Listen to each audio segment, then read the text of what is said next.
Egypt's president says he knows the identity of the suicide bomber behind a weekend church attack. The target, a Coptic Christian church in Cairo. 25 people were killed. He ran into the women's section and just blew himself up, killing the security personnel who was trying to catch him.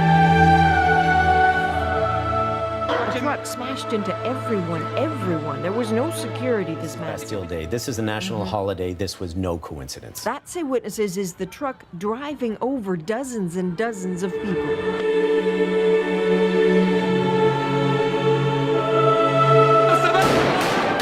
Caught in the crossfire of Syria's civil war, Aleppo is being destroyed. Empty, much of it reduced to rubble.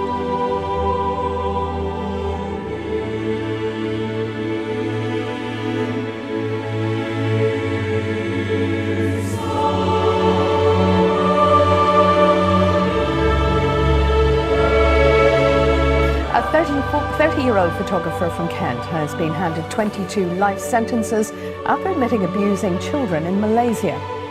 Richard Huckle's victims were aged between 6 months and 12 years old. It's thought he may have abused up to 200 children. Harvesting organs, fetal tissue like this, is illegal. They're admitting on tape, oh, the law's up for interpretation. They're admitting it. Sean, it is not illegal to donate body parts. It's illegal what they're doing. Illegal, She's just making up three specific statutes. That is her. She's not a prosecutor.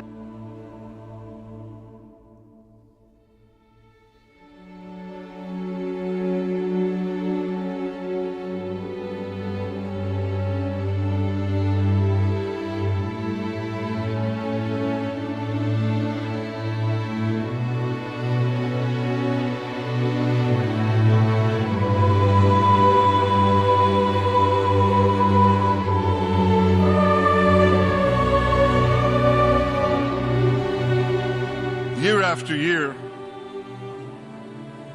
I've stood at this very podium and slammed the UN for its obsessive bias against Israel. And the UN deserved every scathing word. For the disgrace of the General Assembly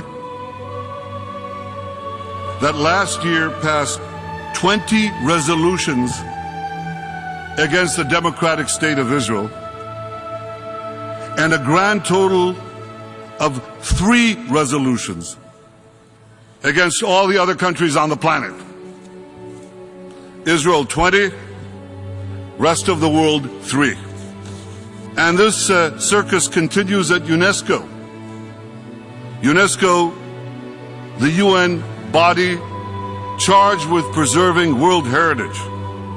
Now, this is hard to believe, but UNESCO just denied the 4,000-year connection between the Jewish people and its holiest site, the Temple Mount. That's just as absurd as denying the connection between the Great Wall of China and China. It was Robert Frost who said betrayal is the worst word in the English language. Does that apply here? Did the Obama administration betray Israel? I think what we're seeing is an abandonment of Israel and an abandonment of a long-standing American policy.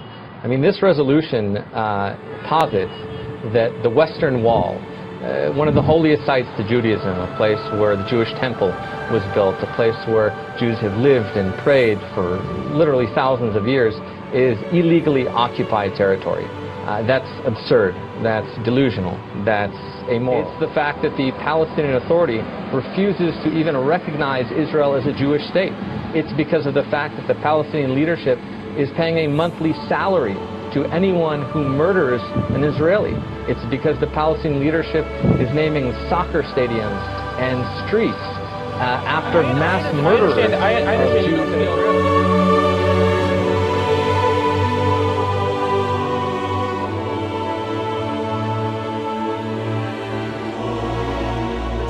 Duterte was sworn in as president of the Philippines, with some hoping his maverick style will energize the country, but others fearing he will undercut one of Asia's liveliest democracies amid threats to kill criminals en masse. All their king, Bumibon Christie, the soul of this nation, and so not only have they lost their king, but many people, as the news starts to spread here, will feel as if they have lost a piece of their nation's soul as well. Former Israeli Prime Minister and President Shimon Peres, a Nobel Prize-winning visionary who pushed his country toward peace, has died at age 93. Peres suffered a major stroke 2 weeks ago and was recovering. Today, Britain got a new Prime Minister. Theresa May, a career politician, she is the first woman to hold the office since Margaret Thatcher in 1990. Mark Phillips reports change came quickly. The longtime Cuban leader, Fidel Castro, has died. He was 90 years old. His death was announced by his brother Raul on Cuban state television just a few moments ago. Fidel Castro ruled Cuba for close to 50 years. President Park Geun-hye has been facing calls for her resignation for weeks, and now Parliament is forcing her hand. She's been embroiled in a corruption scandal that led to the biggest street protests in South Korean history. Italian Prime Minister Matteo Renzi has announced his decision to resign following a heavy loss in his referendum on constitutional reform. Early results of the poll show the no vote leading with 59.5%.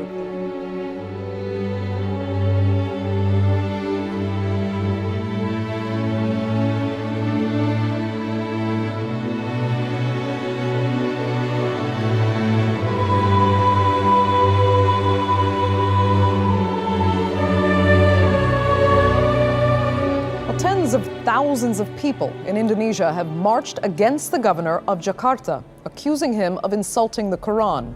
Angry protesters organized a rally in the heart of the capital to demand his resignation. The Christian governor, known as rich Venezuela. There's no hiding today's reality. People queuing all night for food and medicine. Inflation at over 700%, the highest in the world. Murder and kidnapping out of control.